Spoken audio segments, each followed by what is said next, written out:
My name is Eddie C, and welcome to my positive podcast. I'll bring you positive stories of people from all walks of life, because everyone has a story to tell. Well, hello everybody, and welcome back to MPP, my positive podcast, and I'm your host, Eddie C.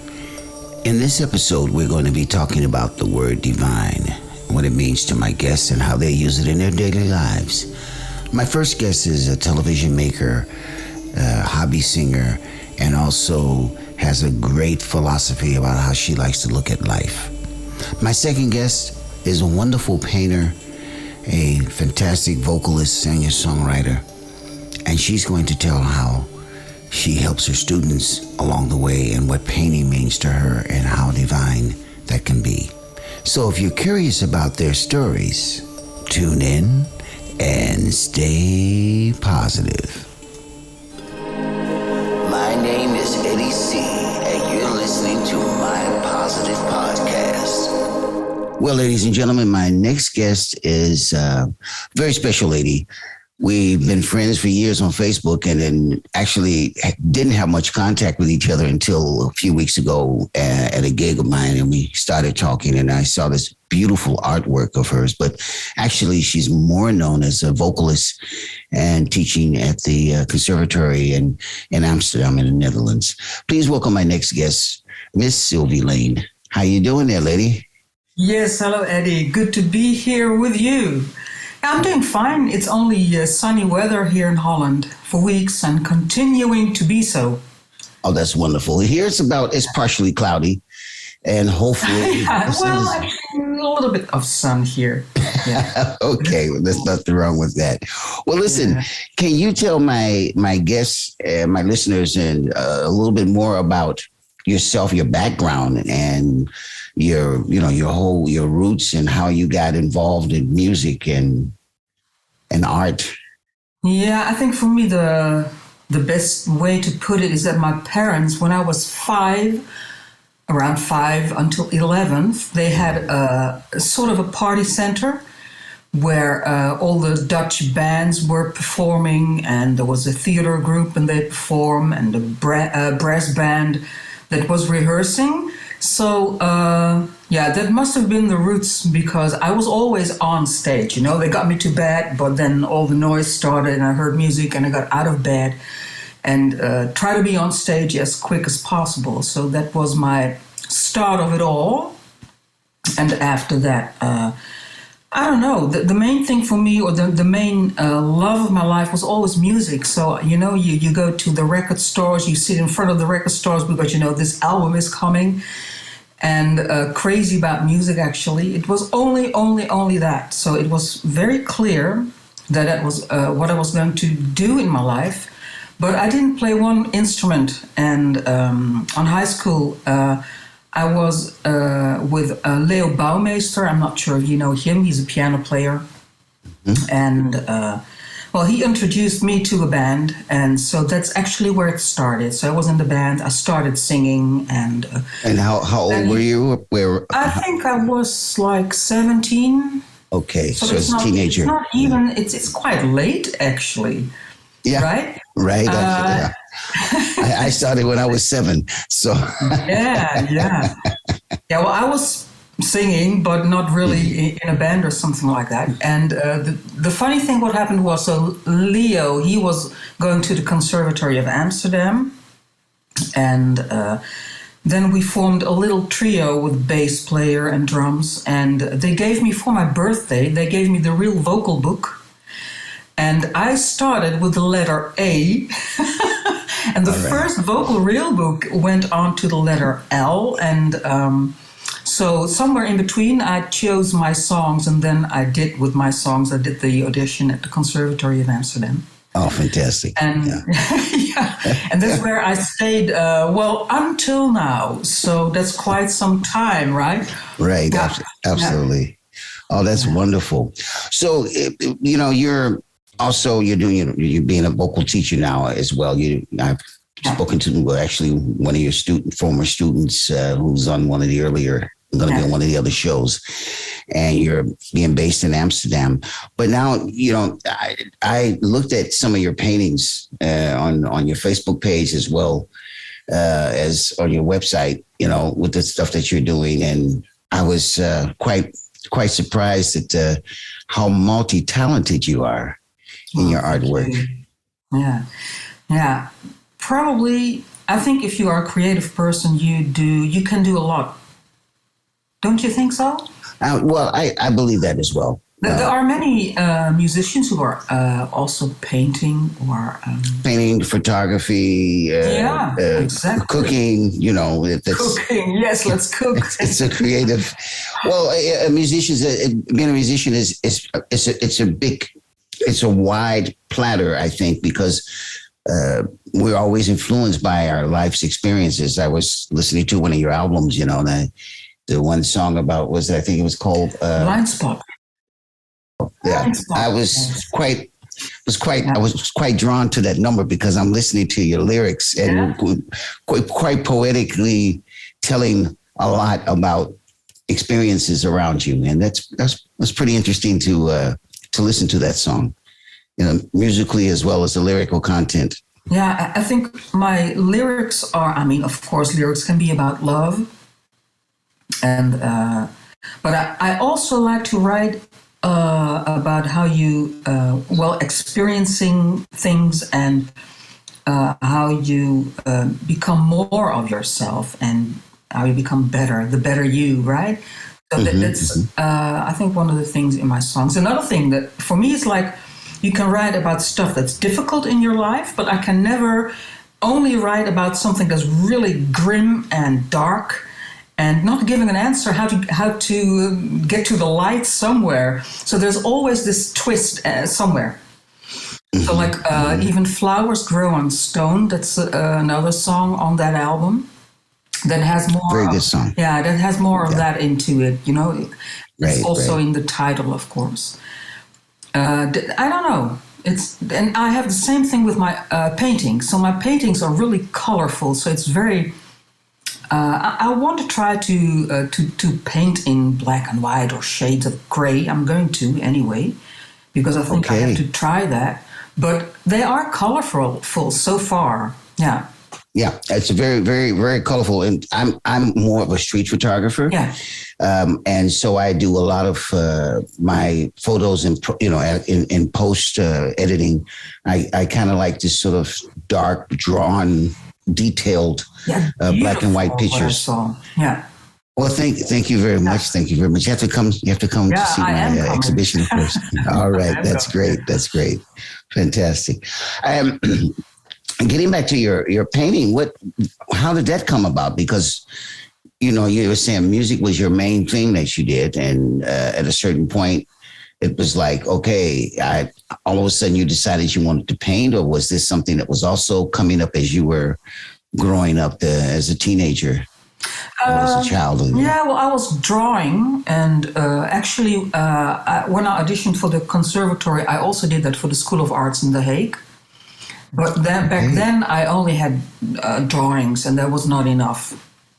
And after that, I went for the music, and I think about 19 years ago, I thought, okay, I have to try. So then I bought some stuff and I started a few paintings, but then something happened and I was too busy with everything. And so it got out of my system again. And then 5 years ago, it starts itching and I had this urge like, okay, I have to do it. And I was...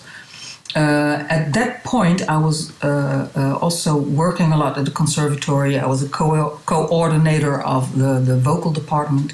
So there was a lot of work. And something happened in my life. And then all of a sudden, I had more room and more space and time. And the first thing I did, I would draw all the stuff out of my closet, all the paint and what I had there. And I started, and I could not stop until now. Yeah. All right. And it's that same thing, you have the urge to create, you have the urge to make music, write songs, make paintings. It doesn't matter what it is, but you need to. It's not it's not something like, oh, shall I do this? No, you have to. Right, right. Yeah. Well, it's all part of following. Oh, I said if you follow what you're normally our lives are sort of like pointed out for us, depending on how our thought process is. And I really believe that the minute that you're doing the things that you really like to do, you're going to attract more of that towards you. Yeah. And the right people, and also the lifestyle that you, in fact, wanted to live in the first place, Yeah. Yeah, I think it works that way. Yeah. Sometimes you can aim for something that you really, really like or want to happen, and then you go for it like 2,000%, and it's running away from you. And actually, if I look back, all the things in life that it came to me, it's not really that you don't do a thing for it. It's probably because you express something that you attract people, like you say, that want to do things with you and or offer you a job or work or ask you for projects. Yeah, it works that way. All right. Well, we're going to get down to our last question because I know you have a very busy schedule. Constantly busy, hard to catch up with sometimes. I'm not that busy. I'm also very busy with very happy things, like going out with my friends. But that's why you're busy, because they're happy things, basically, All right. I'd like to ask you our third question, of course, which is my main question of the theme. And our theme is about is the word divine. And I'd like to know, what does divine not only mean to you, but also for you? Yeah. I thought I really had to think, of course, about that word. The first thing that came up was like, okay, sometimes you call a dish divine food. But that's not really what it's about. I think divine is in things like a blackbird that is singing. That's why I paint birds in my, you see them in my paintings. Right. A bird is, for me, it's freedom. And that's a divine thing too, freedom. A very important word nowadays, I think, even more. And even more so. Yeah, even more so. And divine is also, of course it's in music and it's in art, in any way, but it's there where you create stuff and there where it connects with people. So it's in the connection and in the sharing. That's where I think the divine is. And there's one other thing I like to say about divine, and that is when you write a song, many times, and you hear it from other people too, afterwards you're like, okay, but this song already exists, or where did this came from? It's like you are channeling. It's not that you are making up stuff. It's like it's channeled. It's already there, and it flows through you, and it goes for painting, goes for writing, and yeah. Well, basically everything. Your thoughts, your hidden thoughts, we're all connected. I always believe that we're all connected in some form or fashion, and that you get those signals. They just come. They come to you, especially being a creative person. They come to you, and at that moment, you just feel like, I need to do this, and that's a divine moment when you start to do it and you see it, the creativity coming out, and it's starting to become something that you can share with others. Yeah. Yeah. What would you advise, let's say, some of the younger people who are, you're teaching at the school, or someone who from the younger generation, because of course we've had this pandemic behind us and things are starting to open up again to a degree, although there's rumor again that there's another variation coming, and it seems to be pretty bad, Don't say it. But okay, and this is why we were talking about freedom being an important factor today, even more so. But what would you tell younger people today who have their dreams, they want to achieve and want to try to make happen? What advice would you give them? The advice? Well, I think, of course, I'm teaching at a conservatory, but what I always say to students is do what you and how you like it.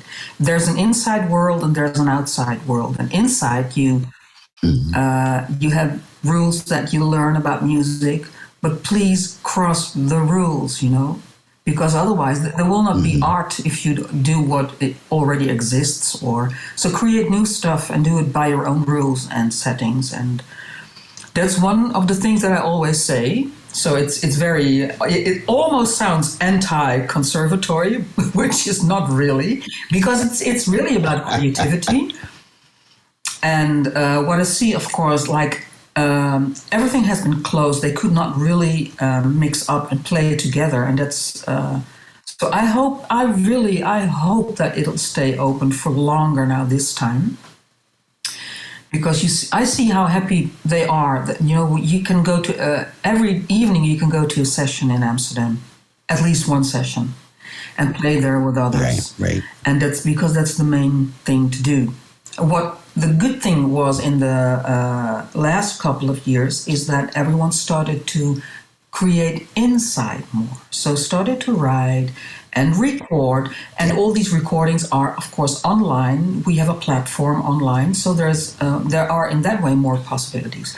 So the work scene changed, and that they have to think in that direction too. And they are. I mean, they are the inventors. Okay, let me ask you one last question.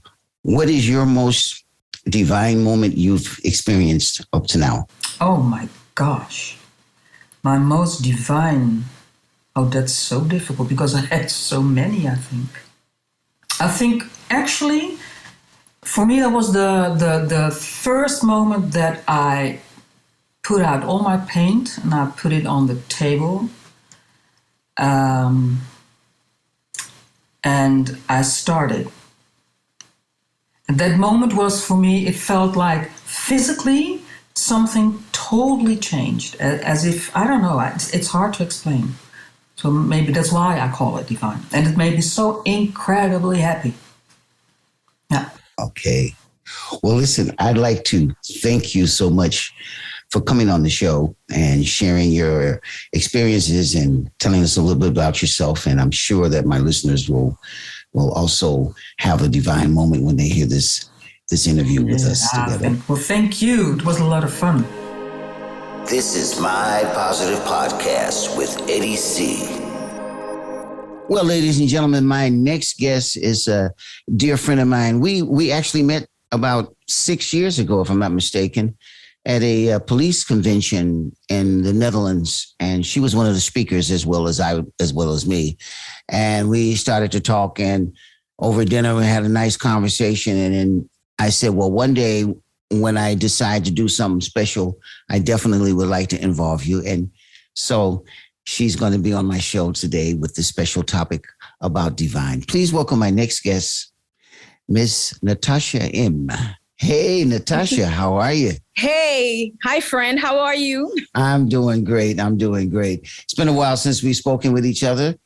And it's good to see you. And you're looking well and happy, and that's very important. It's also positive because we're all about positive energy on this program. Yeah. No, it's nice that you want to have me on your show, and I've listened to quite a few episodes, and I'm impressed. And also, you have some huge names and some very important people on your show, so. I'm very delighted, and thank you that you will have me. Well, I'm honored to have you on as well. Yeah. Well, listen, let's go right into it. Can you tell my listeners a little bit about yourself and your background? I mean, I know some things, but it would be nice to brush my listeners up on your background and what you're doing now. Okay. Well, my name is Natasha, and I'm 40 plus. I've been in the media business for over 20 years, producing a lot of TV shows and also a lot of drama series. Had different roles, as I might say. And then the past couple of years, I've been, as I'm growing older, I've been developing more into a mental coach, more on that department. And what can I say about it? I'm a very creative person, and also that's where our connection is, right? The singing, the music, and we met, as you say, on a police event, and I was one of the speakers. Yeah. And yeah, what else can I say?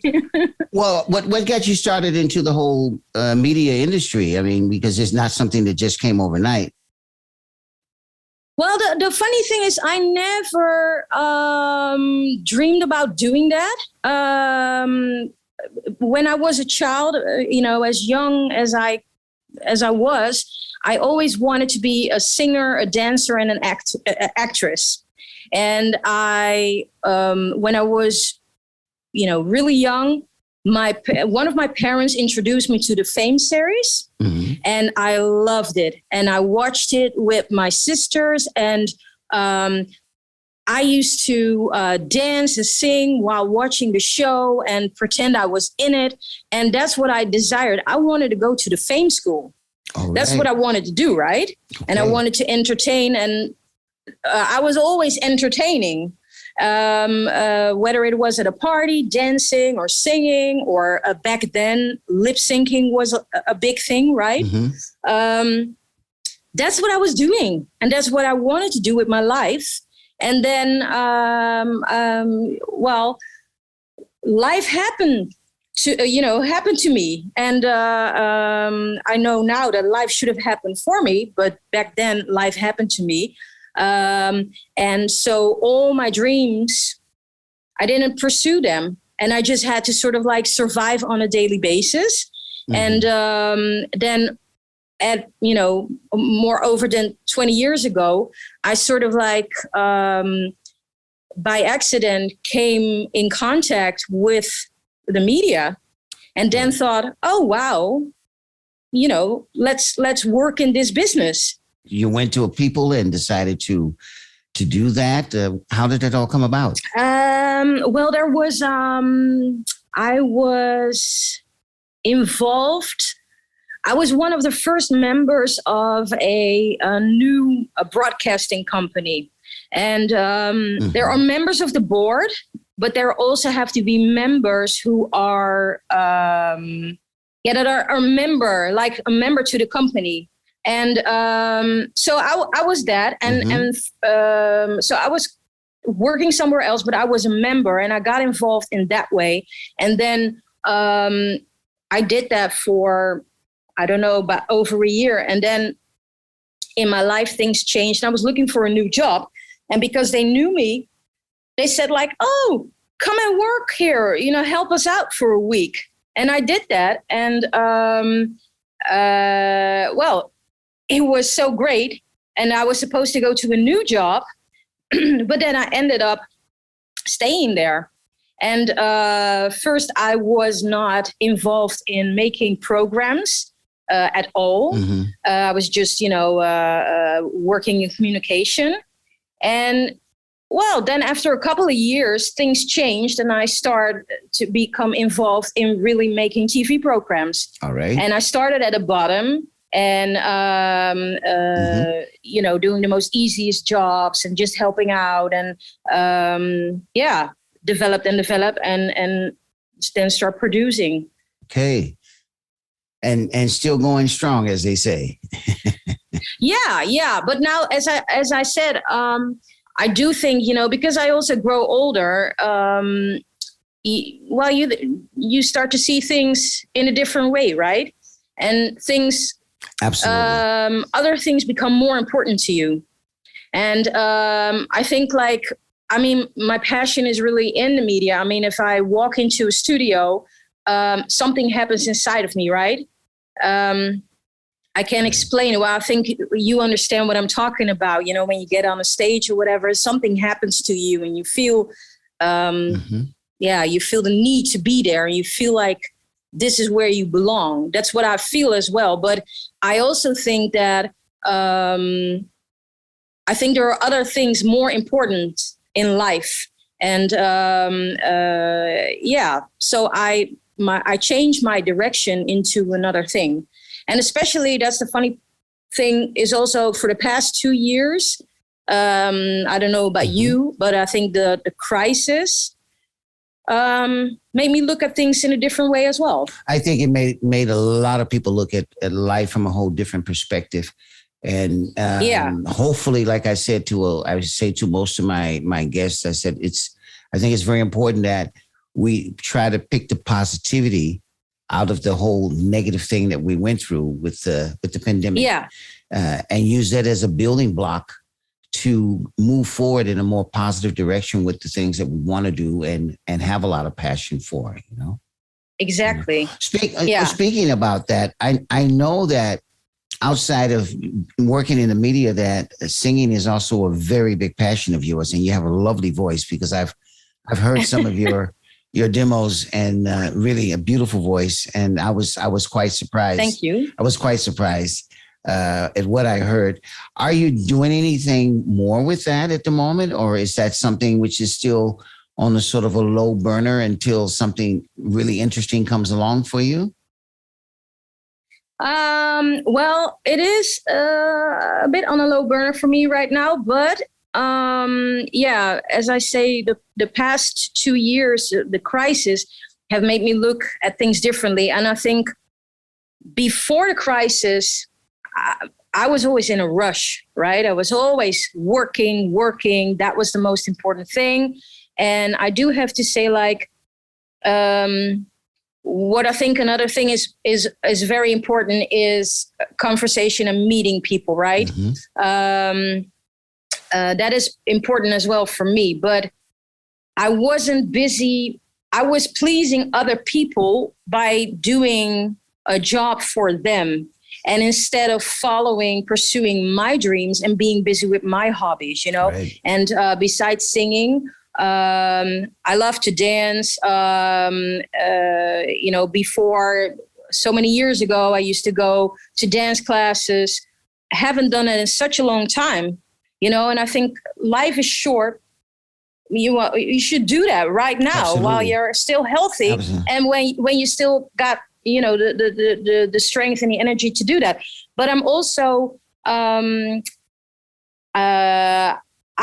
poet, right? I write poetry. Mm-hmm. And also that I didn't do that for such a long time, because if you work that hard, my mind isn't free enough to think about things, mm-hmm. you know.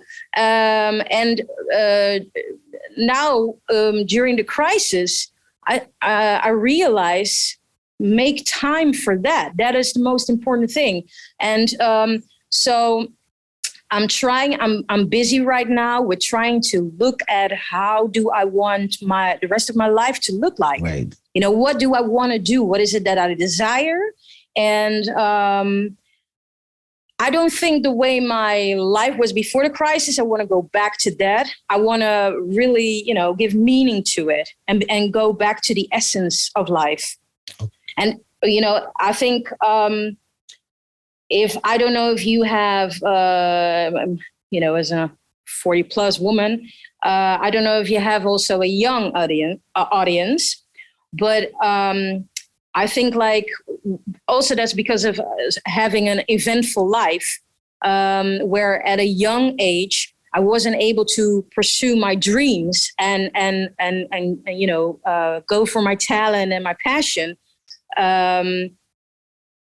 I couldn't help that, right? Because, well, life happened to me. But I think if I could go back and change that, right. It would be that. And I would like to give the advice to every young person who's listening to your podcast. That is great if you want to be the new Lionel Messi, if you want to be the new Beyonce, if you want to become the new Steve Jobs. If you're good at something and you have a talent and a passion for it, go after it. But also remember not to let yourself be pressured into it by, for instance, your parents. And so that you have to, if you want to become Lionel Messi, that every day you're out on the field playing football, go out with your friends, go out and have a good time, sit at the park and meet people and have friends. Because those friendships that you build when you are a child are the most important thing, because they will be with you, you know, when you grow older. And I also, you know, finish your school, because that will make life much easier for you. And then beside that, go and follow your dream and become the new Lionel Messi, but you will have so much more to bring to life, and then later on to your family, to your partner, but also for yourself. I feel that I had all these dreams as a child, wasn't able to do that, had to drop out of school when I was really young. And I'm happy with my life and who I am today. But I think like if I could do it all over, that I would do that differently. Sure. So that's a little advice I want to give, because now I'm a 40-plus-year-old woman and I need a crisis to make me look at things differently and think like, oh my God, I need to change things, right? Well, that's been proven through history that in a lot of cases that it usually takes some kind of crisis in a person's life to wake them up to explore and discover the thing that they really want to do. I mean, I've gone through it as well over the years, and it's been a revelation for me to be able to come out and discover the things that I really want to do and that I really like. Yeah, I made choices many years ago when I left the States and moved to Europe and decided to stay here, in fact, because I came for one reason to study sociology and ended up becoming a professional musician. And I've had a very fruitful life. I cannot complain. I've had some wonderful experiences and I've been very fortunate about that. And one of the things that I want to touch back on, which leads up to our next question about what divine means, not only to you, but for you, is that divinity that we find in life about our passions is very important, but getting back to that question, I want to know, what does that mean for you? Yeah. Well, if you say divine, I immediately start to think about the divine Miss M, Miss Bette Midler. But what does it mean? I also think when you say the word divine, I think about a divine intervention. And I think I've experienced that quite a few times in life. And I think I just said like how my life was before and that my work was always important, but I also said like what was important to me as well was like having a conversation and meeting people. And that's, for instance, how we met. And that first afternoon and then evening and then the next morning we went on a hilarious journey, right? Absolutely. Those are the things those are the things that are important. And I think like a divine intervention is I think what the crisis learned us is that what is really important in life, the essence of life, right? Mm-hmm. That in the beginning of the crisis, we were all, we had to stay home and we had to either be or by ourselves or with our partners or our family. And then almost everything went online. You get your groceries online and you stayed in the house.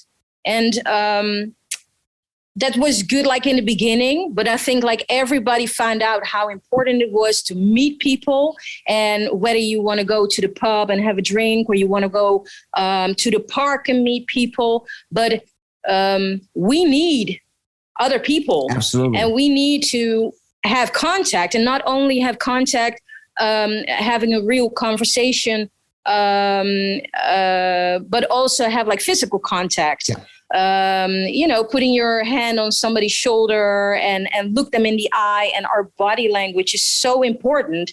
The funny thing is I don't know if you remember, but just around the time of the elections in United States, that was like during your lockdown in Belgium, and we were texting, and then you call me up and you said like, you're doing that right now with all of your friends. You're calling them up instead of texting because it's so important to really hear each other's voice and to speak to each other and to stay in contact.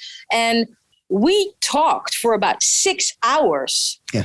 I don't know if you remember. It was a long conversation. I remember, yes. It was, and we talked about all kinds of things. And you also said, like, it felt like hanging out, right? Absolutely. And that was, those things are important in life. And I'm talking about what divine means to me. When I say a divine intervention is what I have experienced quite a few times is one story is about a couple of years ago, and I was pretty much in misery, right? I had this huge problem on my mind, and I needed to talk to somebody.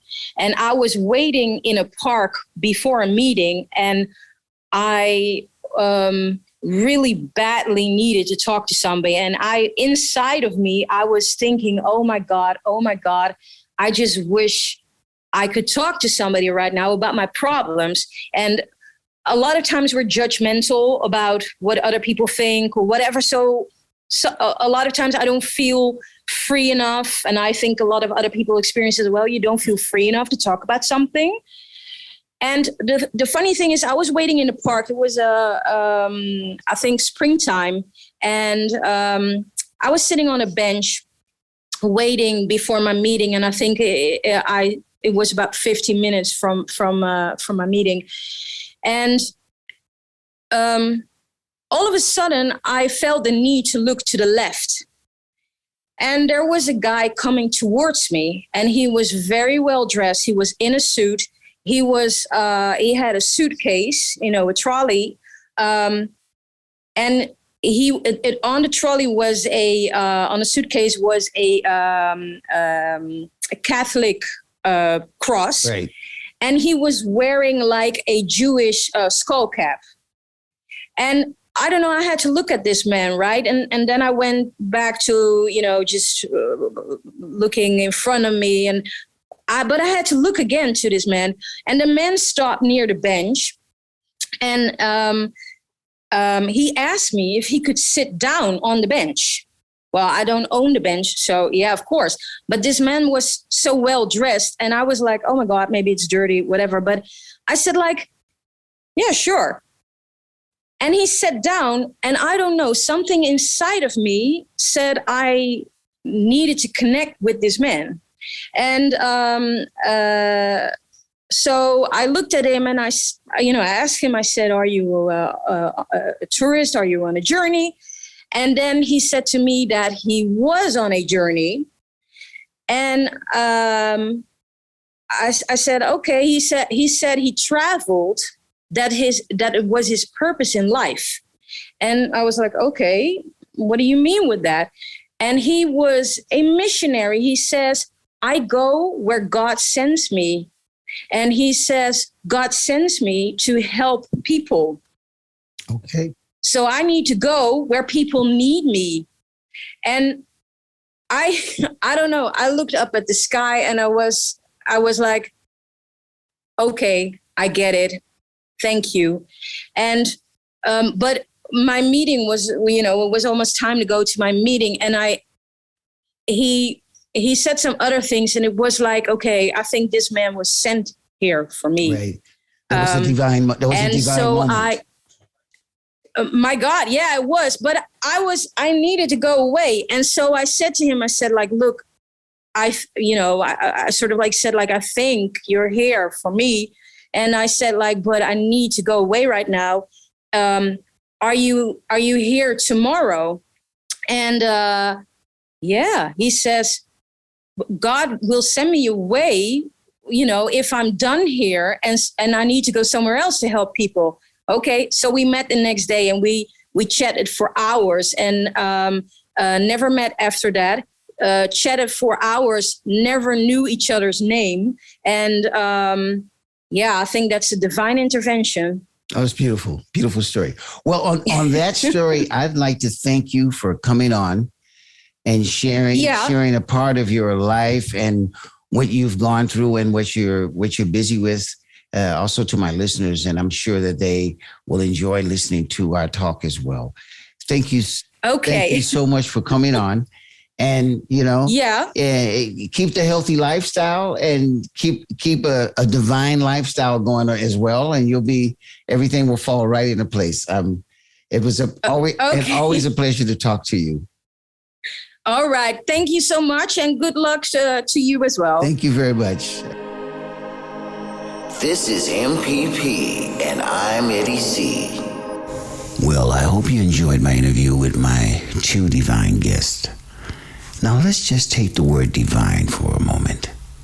A lot of people refer to it in a religious way, but it's much more than that. It could be that cup of coffee in the morning that you drink and the aromas trigger your senses. It can also be the inspiration you get when you see your team win a sporting event. It could be a little child outside in nature, just playing and having fun. It could also be that moment where you come home after working and you sit in your chair or your sofa, and as you sit, you say, aha. That's also a divine moment. So on those words, here's my quote.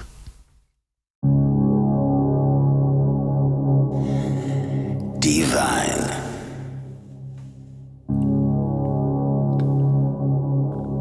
Unexpected but influential events or moments that touch your life in an unexplained spiritual way.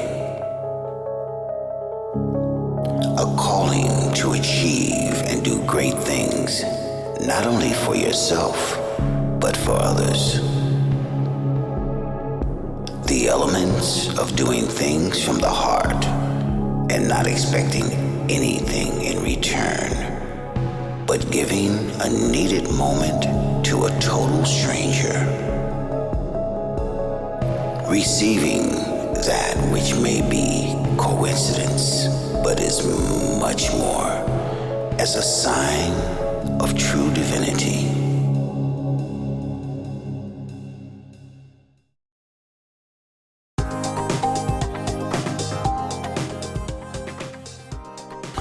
Well, that's it for this episode, ladies and gentlemen. But before I go, I'd like to thank my guests, Natasha M and Sylvi Lane, for coming on and telling us what divine means to them. And remember, you don't necessarily have to be in a church to feel divine. Until next time. You can find me on all platforms like Spotify, Android, and Apple. On Facebook, look for My Positive Podcast, and my website is mypositivepodcast.com.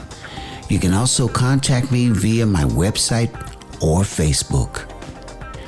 A very special thanks to my technical producer, Iswan. This show is a production by Antwerp Podcast Service. My name is Eddie C, and this was MPP, My Positive Podcast. Tune in next week and stay positive.